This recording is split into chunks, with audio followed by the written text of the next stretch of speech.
Su lugar, por favor. Apocalipsis capítulo 2, por favor.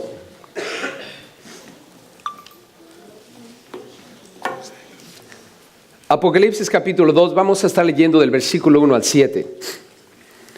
El tema que quiero considerar con ustedes es: no dejes tu primer amor. Estaba meditando por un momento sobre esto y creo que necesitamos en algún momento de nuestras vidas reflexionar un poco acerca de quién es nuestro primer amor. ¿Quién es? No qué es. ¿Quién es? El Señor. Dios. Tenemos que entender que el Señor nos ha llamado a amarnos, pero más que todas las cosas, amarlo con todo nuestro corazón. Así es que vean conmigo el texto del 1 al 7 y vamos a leerlo, y después de eso vamos a analizar algunas cosas que quisiera recordar contigo. Es de suma importancia que nos mantengamos enfocados, porque podemos terminar como esta iglesia, desenfocados. Mira lo que dice Apocalipsis 2, del 1 al 7. Escribe al ángel de la iglesia en Éfeso. ¿En dónde? En Éfeso. El que tiene las 7 estrellas en su diestra, el que anda en medio de los 7 candeleros de oro, dice esto: yo conozco tus obras y tu arduo trabajo y paciencia, y que no puedes soportar a los malos, y has probado a los que se dicen ser apóstoles y no lo son, y los has hallado mentirosos. Y has sufrido, y has tenido paciencia, y has trabajado arduamente por amor de mi nombre, y no has desmayado. Pero tengo contra ti que has dejado tu primer amor. Recuerda, por tanto, de dónde has caído y arrepiéntete, y haz las primeras obras, pues si no, vendré pronto a ti y quitaré tu candelero de su lugar, si no te hubieres arrepentido. Pero tienes esto, que aborreces las obras de los nicolaítas, las cuales yo también aborrezco. El que tiene oído, oiga lo que el Espíritu dice a las iglesias. Al que venciere le daré a comer del árbol de la vida, el cual está en medio del paraíso de Dios. Noten la lamentable situación en que ellos se encontraban, versículo 4. Pero tengo contra ti. Son palabras de Jesús. Le está hablando a la iglesia en Éfeso. Es una ciudad muy importante en aquellos entonces, sí, una ciudad que Pablo visitó, plantó una iglesia allí, levantó a un grupo de creyentes, y ustedes y yo hemos leído la carta a los Efesios. Una carta que fue escrita para ellos, que nosotros hoy leemos para aprender. En los primeros 3 capítulos encontramos en Efesios lo que Dios hizo por nosotros. Y en los otros capítulos, los 3 que restan del libro, lo que nosotros debemos hacer por Dios. Siempre comienza con Dios y termina con Dios. Él es el principio, Él es el alfa y el omega. No hay nada antes de Él, no hay nada después de Él. Y aquí Jesús les dice: tengo algo contra ustedes. Y dice el versículo: han dejado su primer ¿qué? Amor. Y es la idea detrás de lo que voy a compartirles. Y quiero pedirte, hermano, hermana, que nos enfoquemos. Si al salir de este lugar todavía hay otras cosas que son tu primer amor, necesitas reflexionar fuertemente en tu vida. Todos nosotros tenemos que tener un solo amor, y es nuestro Señor Cristo Jesús. Amén. Ahora, los fariseos se le acercaron a Jesús junto con los escribas. Y en la historia tenían un asunto con Jesús porque los discípulos no se lavaban las manos para comer. ¿Alguna vez no se han lavado las manos para comer? ¿Alguien aquí? Bueno, sí, ¿no? En el monte, no hay agua. Estás trabajando todo el día. Manos todas sudosas y apestosas, y ya es hora del almuerzo debajo del árbol, en medio del desierto, no hay nada. ¿Qué vas a hacer? Abres el itacate, ¿no? Y saca los tacos de huevo con rajas. Yo les digo porque eso era lo que me daban para almorzar cuando iba al campo. Y las manos bien sucias, llenas de amonio que habíamos estado usando para abonar, todos sudados, todos apestosos ahí, pero bien hambrientos. No hay agua para lavarse las manos. ¿Qué es lo que tenemos que hacer? comer sin lavarnos las manos. Y era una tradición de hombres que los fariseos habían impuesto, y Jesús los empieza a escuchar, y estos camaradas le dicen a Jesús: ¿por qué no se lavan las manos tus apóstoles? Sí, la respuesta de Jesús, la siguiente, una palabra muy fuerte, les dijo: hipócritas. Dilo conmigo: hipócrita. Ahora, piensa por un momento una persona que odias, pero con odio jarocho. Así que dices: a este sí lo odio mucho. Piensa, no lo vayas a decir, solo piensa. Y si está a tu lado, mantente derecho. ¿Ok? Y dile así, con toda pasión en tu corazón, dile. ¿Estás listo?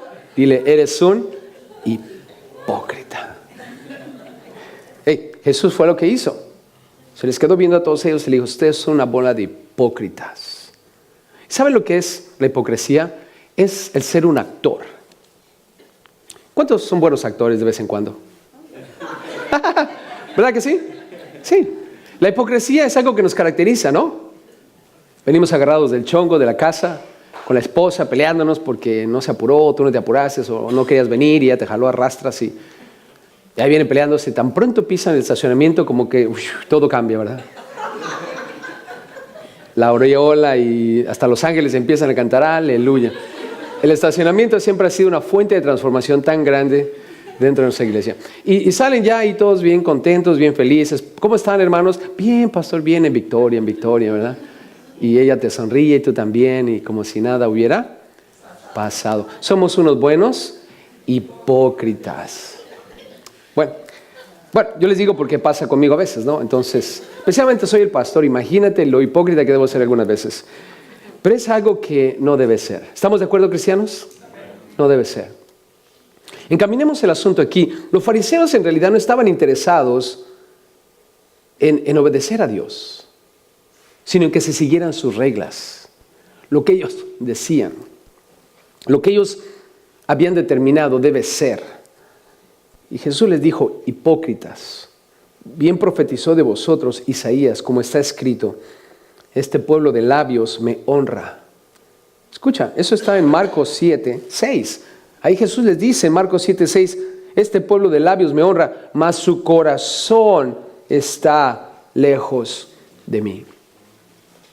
Les doy la cita para que, si de pronto quieren investigar sobre esa historia, y Jesús les dice: ustedes son unos hipócritas, porque aparentan lo que realmente no son.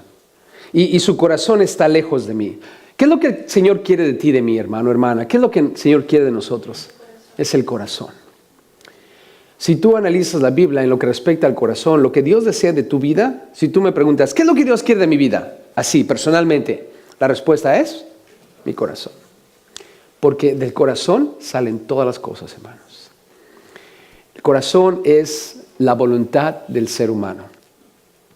Y cuando cantamos cantos como te entrego mi voluntad, a tus pies traigo mi vida y todo eso, lo que estamos tratando de decir es que: Señor, quiero darte mi vida, quiero darte mi voluntad, haz tu voluntad en mí.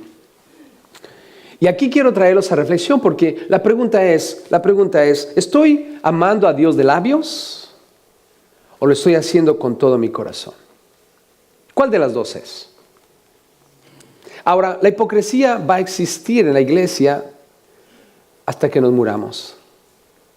Así es que todos ustedes que estén pensando que van a poder erradicar la hipocresía dentro de la iglesia, quiero decirles que no va a ocurrir. Porque es algo difícil, hermanos, de erradicar, pero no quiere decir que está bien. ¿Se acuerdan de Ananías y Zafira? ¿Qué les pasó por su hipocresía? Se murieron los dos, cayeron bien muertos, ¿no es cierto? En el momento, dentro de la iglesia, los dos mintieron, fueron hipócritas, estaban actuando, estaban diciendo algo que en realidad no eran. Oh, vendimos nuestro terreno y aquí está todo lo que obtuvimos de ese terreno. ¿Y era verdad eso, hermanos? No, pero estaban tratando de buscar el aplauso del ser humano.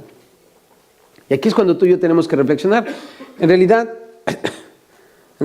veamos lo que el Señor dice aquí.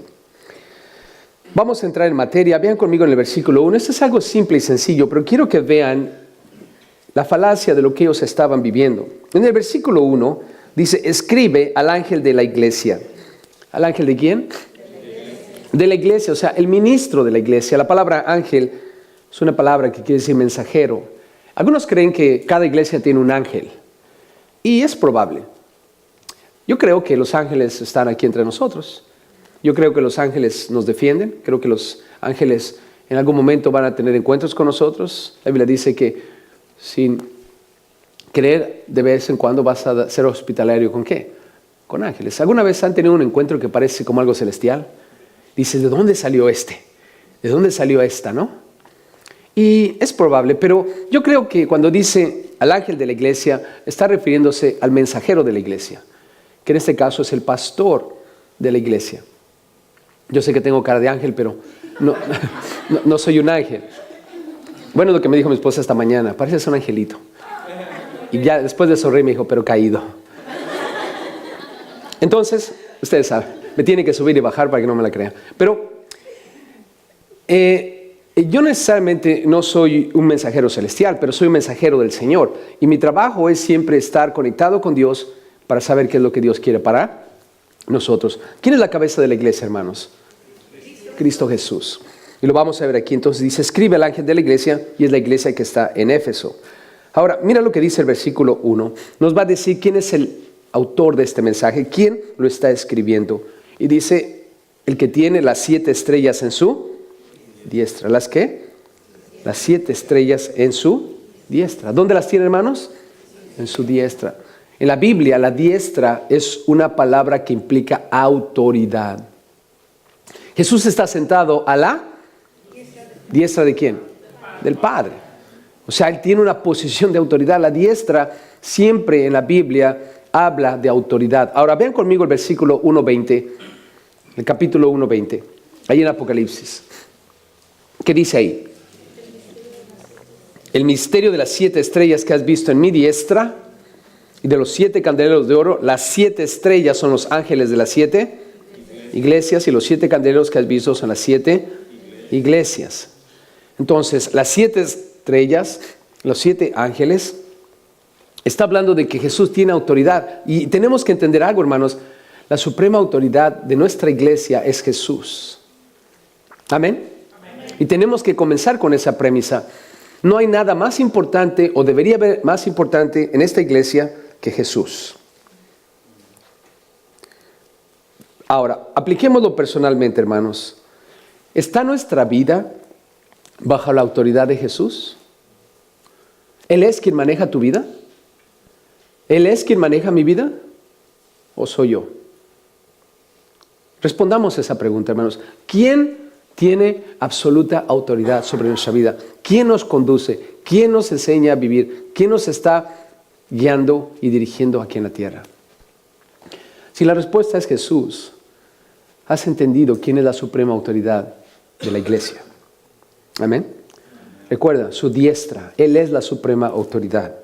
Ahora, mira lo que dice el versículo 1, ahí en el capítulo 2. El que anda en medio de los 7 candeleros de oro. ¿En dónde anda, hermanos? En medio. ¿En dónde? En medio. ¿Quién está en medio de este lugar, hermanos? ¿Quién está aquí? ¿Cuántos creen que Jesús está en medio de nosotros? ¿Sí o no? ¿Lo crees?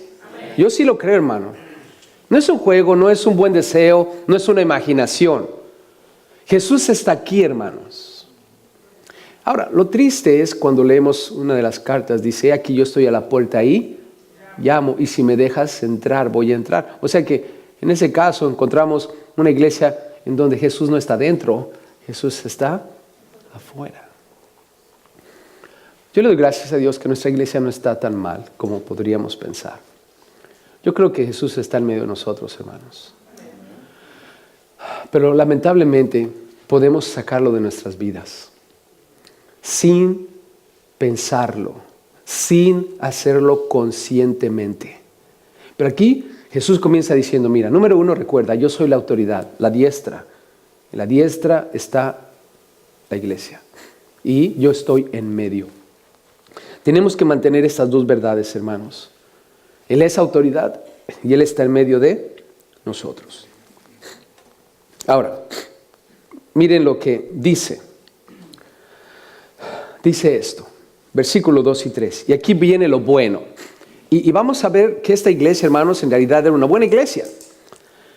Les dice, yo conozco tus obras. ¿Qué conocía, hermanos? Tus obras. Familia, ¿Jesús conoce todo lo que hay en nuestras vidas?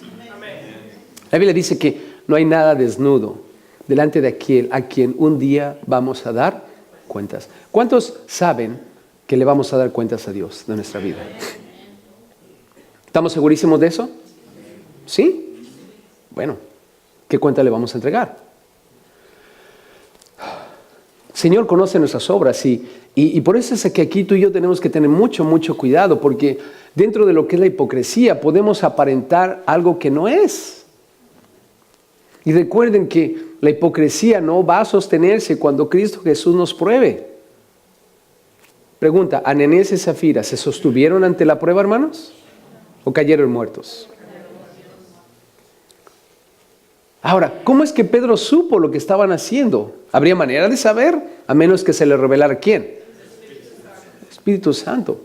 Dios se lo reveló. Dios se lo mostró. Pedro no puede verlo, hermanos. Yo no puedo ver lo que hay en tu corazón. Es imposible. ¿Tú no puedes ver lo que hay en mi corazón? ¿Alguien puede hacerlo? No. Por eso tenemos que tener mucho cuidado.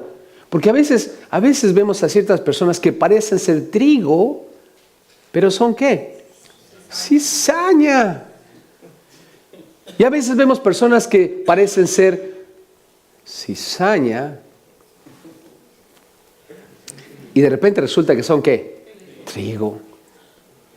Y se acuerdan que los siervos dijeron, ¿quieres que arranquemos la cizaña? ¿Qué dijo el Señor? No, porque tú no puedes saber la diferencia entre uno y el otro. Por ejemplo, vean que está a tu lado. ¿Tiene cara de trigo o cizaña? Yo te pregunto, ¿qué tiene cara? Tú me ves y dices, no, el pastor es seguro es trigo, ¿no? Pero realmente tú estás seguro que yo soy trigo. ¿Tú cómo sabes? Ahora, te puedo decir que no, ¿verdad? Porque cada uno de nosotros examínese a sí mismo. Y tenemos que entender eso, hermanos, porque mucha gente piensa que se va a salir con la suya. No, mira, Dios no es tan malo como parece. Dios es un Dios bueno. Dios es amor. Dios al final no me va a mandar al infierno. Mira, se ha declarado para el hombre que muere una vez y después de eso, ¿qué, hermanos?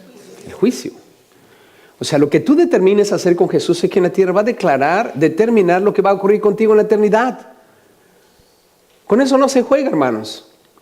Y no es que Dios sea malo, no es que Dios sea injusto. Dios es justo y en su justicia tiene que hacer lo que va Él a hacer. La Biblia dice, nadie viene al Padre si no es por mí. ¿Está claro esa frase, hermanos?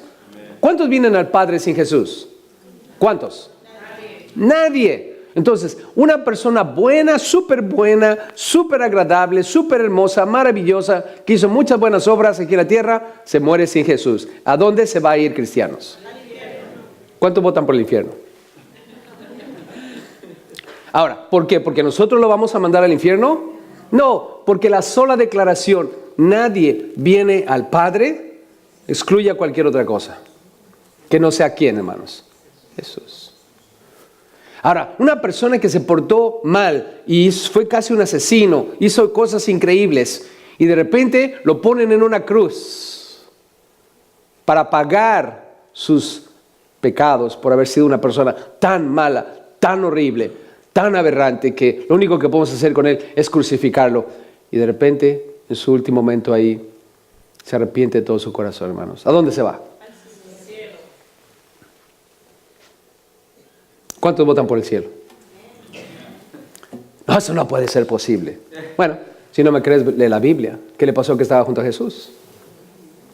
Ahora, algunos están sentados aquí. Pues entonces así le voy a hacer. Le voy a dar vuelo a la hilacha, me voy a portar mal. Y cuando me vaya a morir me arrepiento. ¿Sabes que hay personas que se mueren y nunca se dieron cuenta que se murieron? ¿Verdad que sí, hermanos? ¿Conocen personas que iban caminando bien tranquilos, quitados de la pena y de repente, ¡pum!, dale cosalazo? Paro cardíaco. Recuerdo una muchacha que me cortaba el pelo por más de 25 años, hermanos. Esa muchacha, desde que llegué a los Estados Unidos, encontré la estética y me gustó cómo cortaba el pelo y ella siempre fue mi estilista. Un día, durante las fiestas de Navidad, llegué a cortarme el pelo y las otras muchachas que estaban ahí, que también conozco por muchos años, empezaron a llorar cuando me vieron. Y me dijeron, Elvira está muerta. No lo podía creer, hermanos. Ella venía manejando, bien quitada la pena, se atraviesa una luz verde, porque tenía el paso, y alguien se atraviesa la luz roja, le pega de lado y la mata instantáneamente. Hermanos, necesitamos entender que en esta vida el Señor nos da muchas oportunidades y tenemos que entender que todo se trata de Jesús.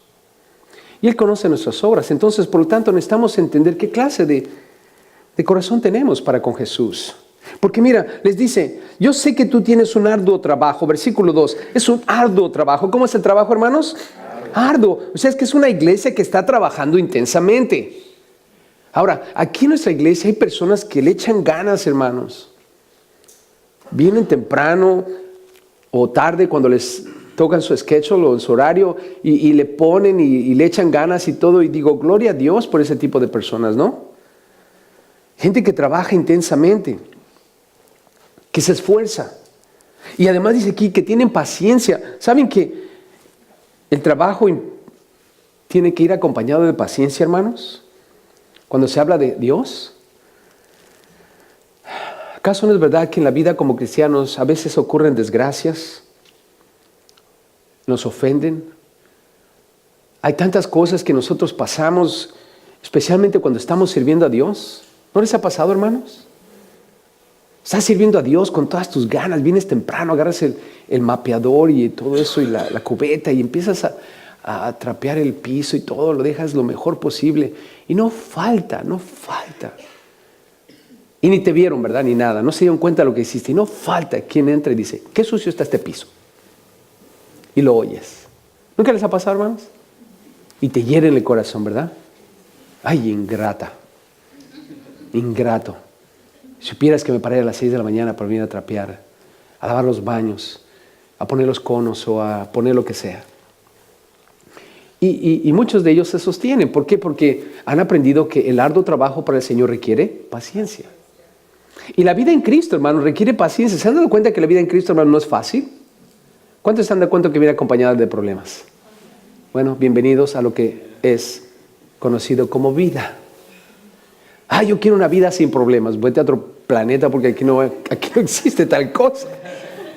De veras, ¿quieres una vida sin problemas? Vete a otro planeta porque aquí no va a ocurrir. La vida tiene problemas. Viene acompañada de problemas. Y lo que yo necesito es paciencia. Ahora, ¿se han dado cuenta de que la paciencia es fruto del Espíritu?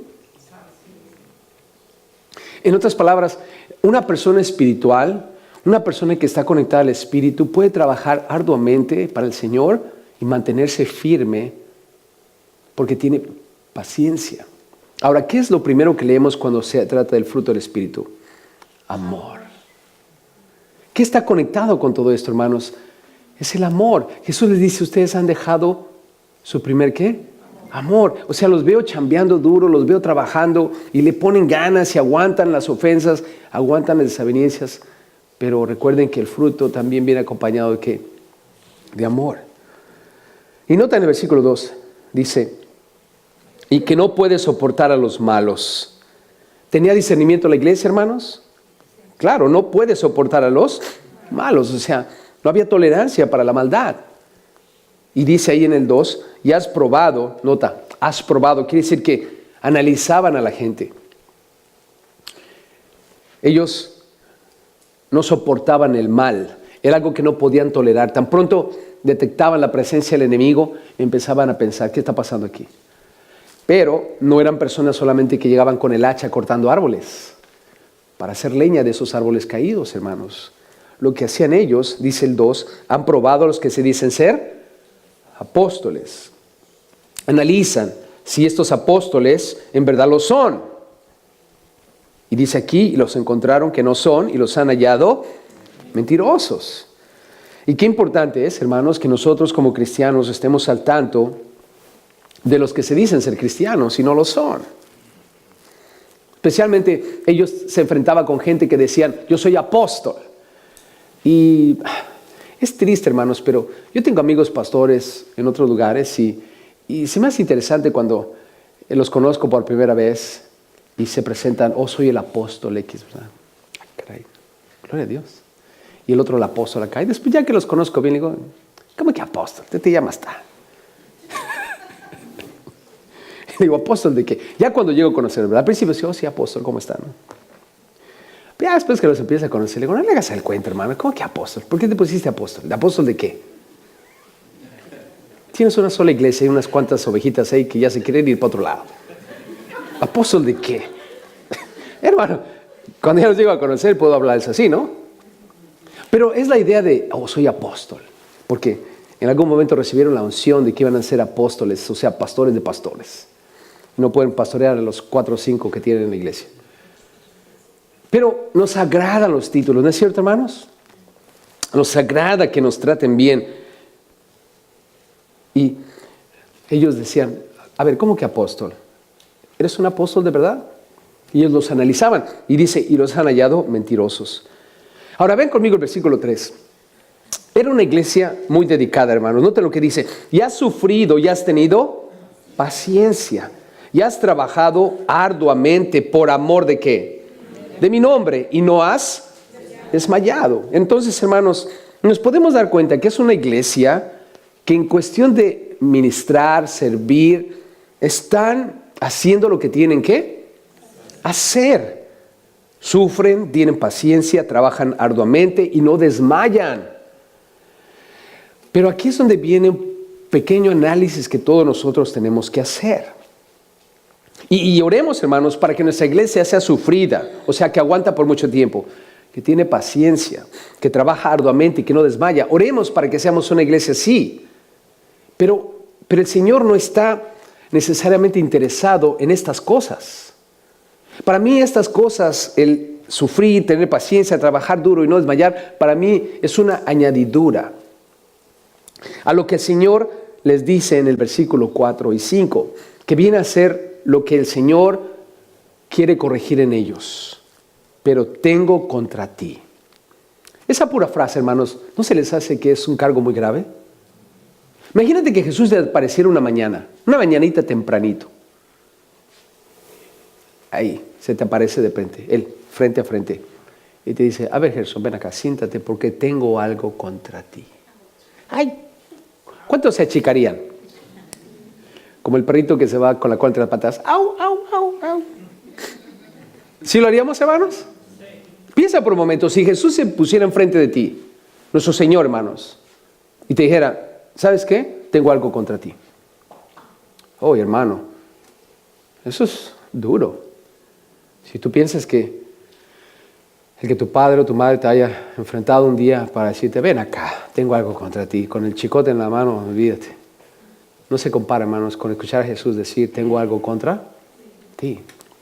La Biblia dice, horrenda cosa es caer en las manos de un que, hermanos, Dios vivo.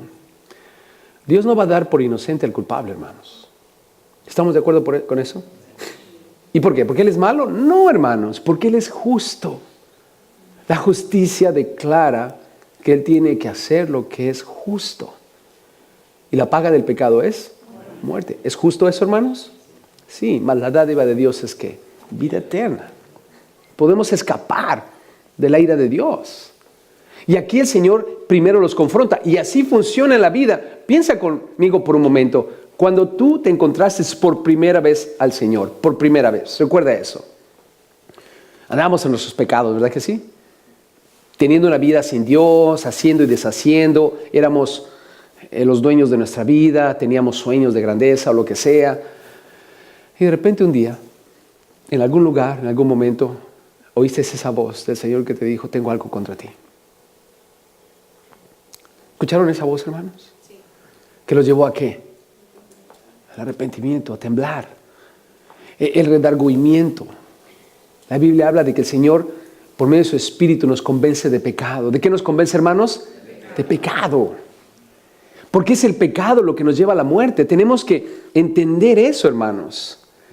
Lo que el Señor quiere es que entendamos que hemos pecado contra Dios. Y todos aquí lo entendemos, ¿verdad que sí, familia? Ahora, mira lo que dice el Señor. Tengo contra ti. O sea que el arduo trabajo, la paciencia, el discernimiento, la dedicación que ellos tenían, no era algo necesariamente que Jesús está buscando en ellos. ¿Se dan cuenta, hermanos? ¿Están conmigo que era una buena iglesia en cuestión de trabajo? ¿Podríamos decirlo? No toleran el pecado, los analizan, aquellos que... O sea, es una buena iglesia en ese sentido, pero el Señor dice, eso no es lo más importante que deseo de ustedes.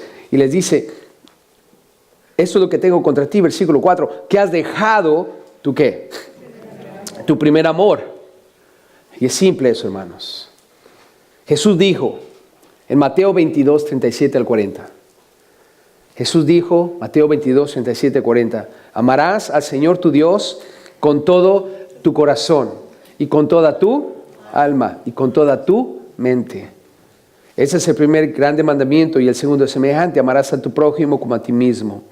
De estos dos mandamientos depende toda la ley y los profetas. De eso se trata, hermanos.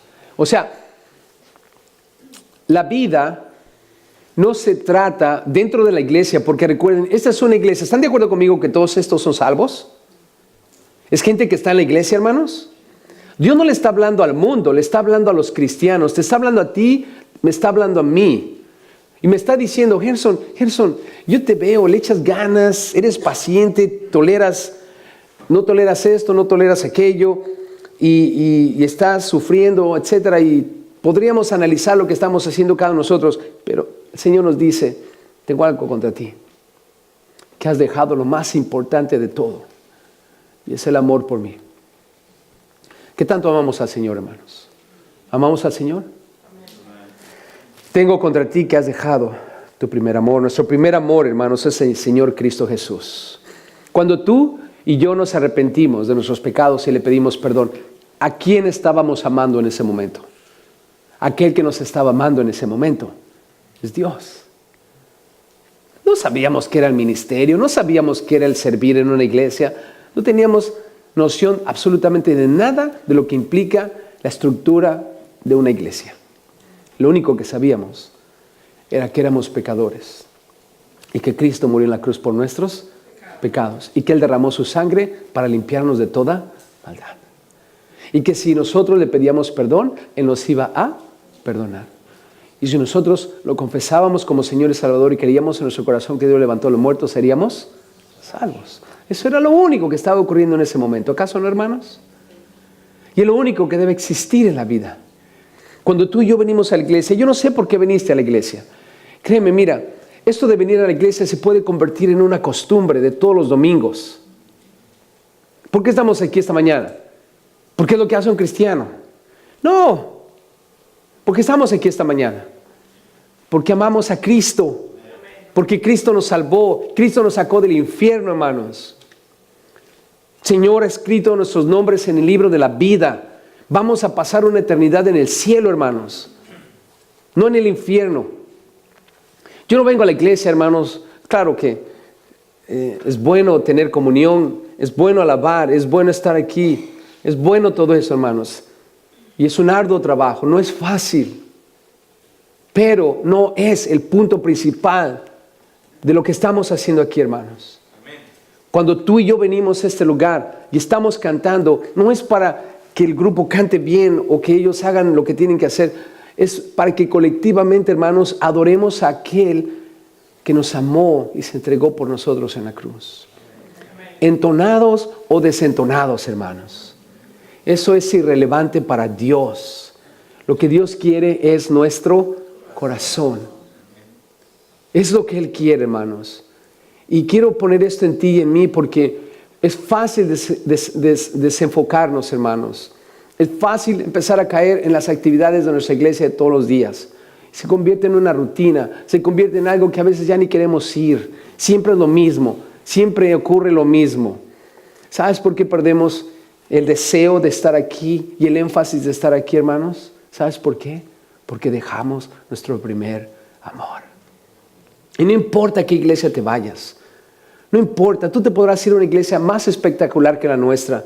Una iglesia donde haya luces, haya cámaras, haya televisiones, grupos espectaculares, pastores que predican la palabra mejor que yo.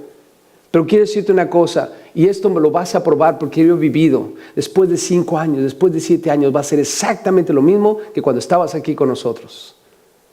No se trata de las televisiones ni de lo que el grupo está haciendo o no está haciendo o cómo el pastor está predicando. Se trata de quién es a quien tú amas con todo tu corazón. Yo he estado, hermanos, en lugares, acabo de regresar a un lugar, hermanos, donde no tiene la mitad de lo que nosotros tenemos. Llegué a un lugar, hermanos, donde solo hay un techo, hay un montón de mosquitos por todas partes. Y un hermano con una guitarra casi desbaratándose, hermano, y otro con unas maracas, cantando himnos o coritos de los que mis abuelos cantaron, hermanos, que si nosotros lo cantáramos aquí, algunos de ustedes dirán, ¿y estos chundos? Créemelo. Oye, ya estamos en la época de Hillsong. Estamos mal, hermanos. Ahí estaba yo, hermano, parado allí, porque yo lo he hecho, hermanos. He criticado cantitos de chunda, chunda, chunda, chunda, chunda. Pero ahí estaba yo, hermanos. Eran como unas 100 personas debajo de un techo, hermanos. No paredes. Las bancas estaban más duras que mi conciencia, hermanos.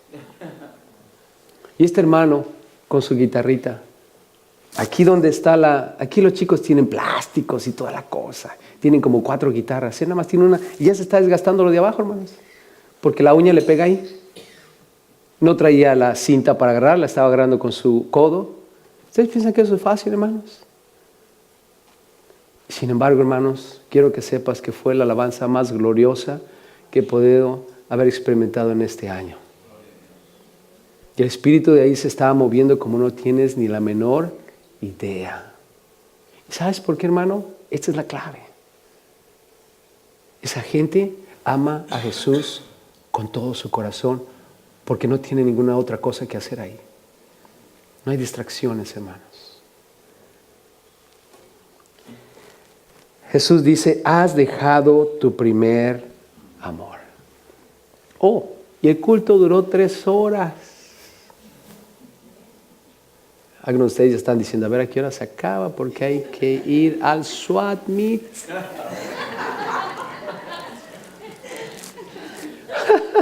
¿Verdad que sí? Ahí era, y no era de día, hermanos. Era en la noche. Era en la noche, hermanos.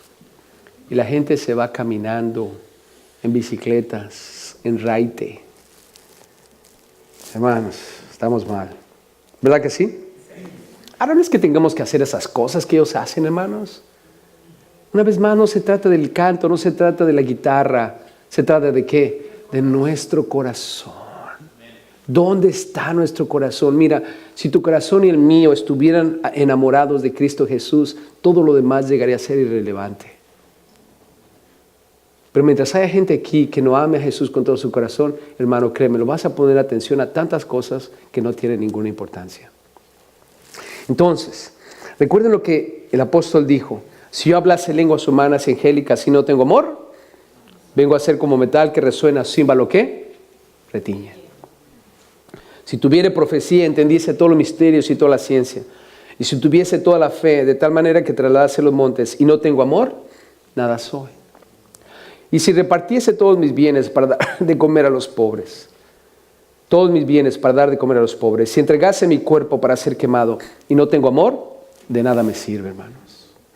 Nada de lo que nosotros hagamos para Dios, entre comillas, sin amar a Dios, no sirve para nada, hermanos. El primer amor que nosotros debemos tener, hermanos, es Jesús.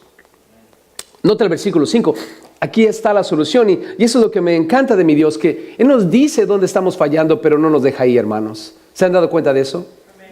Dios siempre te va a decir a ti y a mí, mira, estás mal en esto, pero eso es lo que tienes que hacer. Le dice ahí, en el versículo 5, recuerda.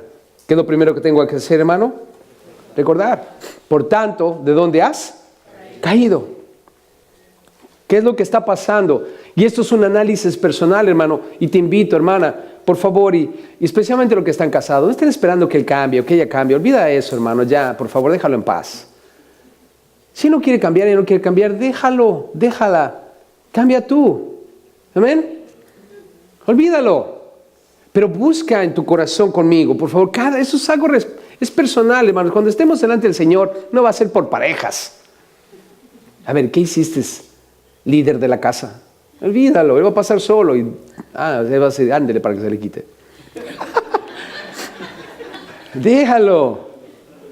Pero los que estamos en el Señor, ¿qué es lo que tenemos que hacer? Analizarnos, dice aquí, recuerda por tanto, o sea, siendo que es fácil dejar nuestro primer amor, siendo que es fácil quedar enfrascados en cosas que no son lo primordial, tenemos que empezar a recordar de dónde hemos caído. En otras palabras, siéntate con un cuaderno en la mano y empieza a pensar, ¿por qué razón yo no amo a Jesús tanto como lo amaba al principio? ¿Cuántos aman a Jesús con todo su corazón al principio, hermanos? ¿Sí? Claro, es obvio, es lógico, la Biblia lo dice. Y si lo dice es porque así es. Dice, recuerda por tanto de dónde has caído. O sea, recuerda cuando estabas antes. ¿Qué es lo que pasó en el proceso que te llevó a estar frío hoy? A no tener el amor que tenías antes. Y ya que escribes todo lo que está pasando en tu vida, que no te está... Puede ser algo como, no estoy llorando. Esa es una de las básicas. No oras como antes. Cuando nos convertimos, ¿cuántos oraban 1 hora por lo menos todos los días? Cuando nos convertimos, no ahorita. Cuando nos convertimos, ¿oraban? Mira, yo estaba hablando con un pastor, estábamos hablando de un evangelista que ya murió, se llama Gigi Ávila, y él tenía muchos libros acerca del ayuno y la oración. Y yo le estaba compartiendo a ese pastor, no, yo sí lo leí porque él también lo leyó. Y yo le dije, no, cuando estábamos comenzando el ministerio, nos metíamos en un cuarto a ayunar 5, 6, 7, 8 días. Y me dice, ¿qué pasó? Yo sé, ¿qué pasó? ¿Qué pasó? Y ahí fue cuando empecé a reflexionar y dije, ¿qué está pasando? Es verdad. ¿Cuándo fue la última vez que me metí a un cuarto por una semana a ayunar y orar? Hace como 30 años atrás, hermanos. Hermanos, tenemos que empezar a pensar qué es lo que yo hacía al principio que me mantenía a mí en fuego por el Señor. Y dice el versículo, tengo que arrepentirme. ¿Qué debemos hacer, hermanos? Arrepentirnos. O sea, debe haber un cambio de actitud. Necesitamos relacionar lo que estamos haciendo para poder regresar a lo que antes hacíamos y darle vuelta a la cosa, hermanos. Si antes orábamos 1 hora y ahorita estamos orando solamente 5 minutos, entonces hay que regresar a orar 1 hora. Si leíamos todo el libro de la Biblia antes cuando comenzamos y ahora solo estamos leyendo aquí en la iglesia cuando nos juntamos, bueno, hay que empezar otra vez a leer. Cualquier cosa que eso sea, hermano, cada uno de nosotros sabe. Dios te ha dado inteligencia, Dios me ha dado inteligencia, arrepintámonos y dice el versículo 5, haz las primeras, ¿qué? Obras. O sea, y esa es la primera obra. ¿Qué es lo que te llevó a arrepentirte? El amor de Dios y tu amor por Dios. Esa es la primera obra que tenemos que hacer. Amar a Dios con todo nuestro corazón. Y ahora mira lo que dice en el versículo 5. Pues si no, ¿qué va a pasar?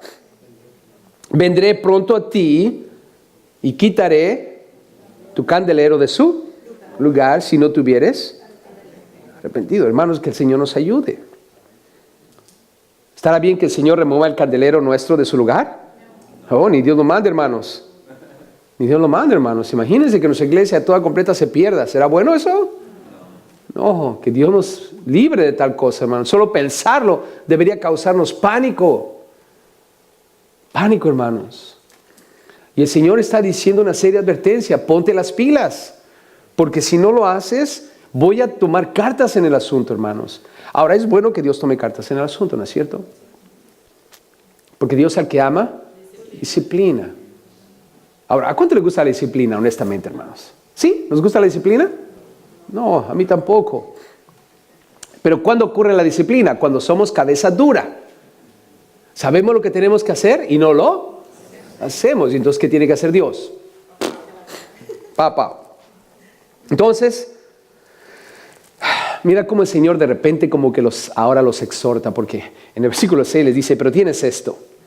Aquí Jesús va a ir yendo a la conclusión de su mensaje. Aborreces las obras de los que, los nicolaítas, las cuales yo también aborrezco. O sea, el Señor les dice, miren, chicos, ustedes no están tan perdidos. Yo aborrezco las obras de los Nicolaitas. Era una secta, hermanos, de aquellos entonces. Y esa secta se caracterizaba porque controlaban a la gente. Eso no es bueno. Se enseñoreaban de la gente, les decían lo que tenían que hacer. Y Dios dice, yo odio a la persona que se señorea sobre los demás. Solo hay un Señor, hermanos. Es Cristo Jesús. Yo no voy a andarte persiguiendo, hermano, por el resto de tu vida para ver si estás o no estás donde debes estar. Suficiente tengo con andarme persiguiendo a mí mismo. Amén. Yo voy a tener cuidado de mí. Tú ten cuidado de ti. El Señor dice, yo aborrezco la obra de los Nicolaitas, lo cual tú también aborreces. Por lo tanto, regresemos a nuestro primer amor, a nuestro primer Señor. El que tiene oído, oiga lo que el Espíritu dice a las. ¿Cuántos tienen oído? ¿Sabes que la Biblia dice que el hombre natural no puede entender las cosas del Espíritu porque tienen que discernirse espiritualmente, hermano? A lo mejor hay alguien entre nosotros que nunca ha aceptado a Cristo Jesús como su Señor y Salvador y no tiene el Espíritu de Dios. Y a raíz de eso le va a tomar mucho esfuerzo y mucho tiempo, porque no tiene algo que nosotros tenemos. Y no es que seamos mejores que esa persona, es sencillamente que así es. Cuando nosotros nos arrepentimos de nuestros pecados y le pedimos perdón a Dios, Dios nos da de su Espíritu. Y su Espíritu nos capacita para hacer estas cosas. Así es que los que tenemos el Espíritu de Dios no tenemos ninguna excusa, hermanos. Podemos hacer esto, ¿verdad que sí? Pero los que no tienen el Espíritu de Dios, ahí es donde debes comenzar primero. Para que tú puedas oír la voz del pastor, tienes que ser una oveja del pastor. Y en esa ilustración yo no soy el pastor, hermanos. Jesús dijo, mis ovejas oyen mi voz y me siguen. Él es el pastor, hermanos, de la iglesia. ¿Está conmigo? Amén. Yo solamente estoy encargado del corral. Amén. Eso es todo. Pero Él es el pastor. Entonces, ¿qué implica esto, hermanos? Si tú quieres en verdad llegar a oír claramente la voz de Dios en tu vida, arrepiéntete de tus pecados, entrégate a Él. Pídele perdón y Él te va a perdonar, te va a dar de su gracia, te va a dar de su Espíritu. Y va a ser fácil para ti vivir una vida para Cristo. Y cuando tengas que estar en su presencia para ser juzgado, todo va a estar bien porque tu nombre va a estar escrito en el libro de la vida, como está escrito el nuestro. ¿Verdad que sí, hermanos? ¿Cuántos están contentos por eso? Mira lo que dice aquí el 7 al final. Al que venciere. No a ver si vencemos, hermanos. Vayan conmigo rapidito a 1 Juan 5, 4 y 5. Si no han subrayado ese pasaje, hermanos, subráyenlo. Porque si alguien un día te dice, ¿tú ya eres más que vencedor? La respuesta es sí. ¿Cuántos sabemos aquí que somos más que vencedores? Ahorita te voy a decir por qué somos vencedores. Y aquí Jesús dice al que venciere. No en el sentido de que a ver si la hacemos nosotros. No, sino aquellos que se mantengan en su primer amor. ¿Cuántos se van a mantener en su primer amor? Ok, mira lo que dice 1 Juan 5, 4 y 5. Subráyenlo, por favor, márquenlo. Ese versículo, esos dos versículos tienen que ser parte de nuestro repertorio para entender que estamos seguros en Cristo. Amén. Y para que no vivan pensando, ay, a ver si venzo, a ver si la hago. No, la vas a hacer. Pero es un recordatorio de amar a Cristo por sobre todas las cosas. Nota, dice versículo 4 y 5. Porque todo lo que es nacido de Dios. Leámoslo juntos, por favor. Porque todo lo que es nacido de Dios vence al mundo. Y esta es la victoria que ha vencido al mundo, nuestra fe. ¿Quién es el que vence al mundo? Sino el que cree que Jesús es el Hijo de Dios. ¿Cuántos han nacido de Dios? Ya venciste. Otra cosa. ¿Qué es lo que vence? Nuestra fe. ¿Cuántos tienen fe en Cristo Jesús? Ahí está. Y ahora, ¿qué es lo que vence? El que cree que Jesús es el Hijo de Dios. ¿Cuántos creen que Jesús es el Hijo de Dios? Ok, ¿qué quiere decir esto, cristianos? Ya vencimos. Si yo ya he nacido de Dios, o sea, de nuevo, si tengo fe en Jesús, si creo que Jesús es el Hijo de Dios, yo ya vencí. Y mira lo que nos queda, versículo 7, regresando a Apocalipsis. Al que venciere, en otras palabras, nosotros que hemos nacido de Dios, que tenemos fe en Cristo y que creemos que Él es el Hijo de Dios, dice, le daré a comer, ¿de qué, hermanos? del árbol de la vida. Les daré a comer del árbol de la vida. ¿Se acuerdan del jardín del Edén? ¿Qué había ahí? El árbol de la vida. Ese árbol era para nosotros. Pero un día vamos a comer de él, así es que manténganse sintonizados porque vamos a saber si era una manzana o no eventualmente. ¿Verdad que sí? Porque muchos se preguntan, ¿es una manzana, pastor? Porque me han dicho que es una manzana. No sé si es una manzana. Pero aquí dice que un día vamos a comer del árbol de la vida, el cual está en medio. ¿En medio de qué, hermanos? ¿En medio de qué? El paraíso de Dios. ¿Saben qué es eso, hermanos? El cielo. Jesús le dijo al hombre que estaba junto a él, hoy vas a estar conmigo en el paraíso. Pablo, hablando de un hombre que fue tomado, no sabe si en el cuerpo o fuera del cuerpo, fue al paraíso. Y abajito él lo describe como el tercer cielo donde habita Dios. Jesús dijo, en la casa de mi Padre muchas moradas hay. Voy pues a preparar lugar para vosotros. Hermanos, vamos a vivir en el cielo. ¿Por qué? Porque ya vencimos. Hemos nacido de Dios, creemos en Cristo. Él es nuestra esperanza de gloria, hermanos. Ahora, la exhortación. Recuerden a los fariseos. Jesús les dijo, hipócritas. Este pueblo de labios me honra, mas su corazón está lejos de mí. Que ninguno de nosotros sea hallado como esos fariseos. Que ninguno de nosotros pueda ser acusado de hipocresía. Que cada uno de nosotros pueda ser hallado amando a Dios con todo su corazón, hermanos. Es mi exhortación para ustedes hoy. Y espero en Dios que juntos podamos recibir las mejores bendiciones del cielo que Dios tenga para aquellos que le aman con todo su corazón. De los cuales yo creo tú eres uno. Solamente examinémonos, veamos de dónde hemos caído, arrepintámonos y volvamos a hacer lo que hicimos al principio. Amar a Jesús con todo. Amén. Es fácil. Pongámonos de pie, por favor. Y quiero pedirles que repitan conmigo esta oración que vamos a estar haciendo cada vez que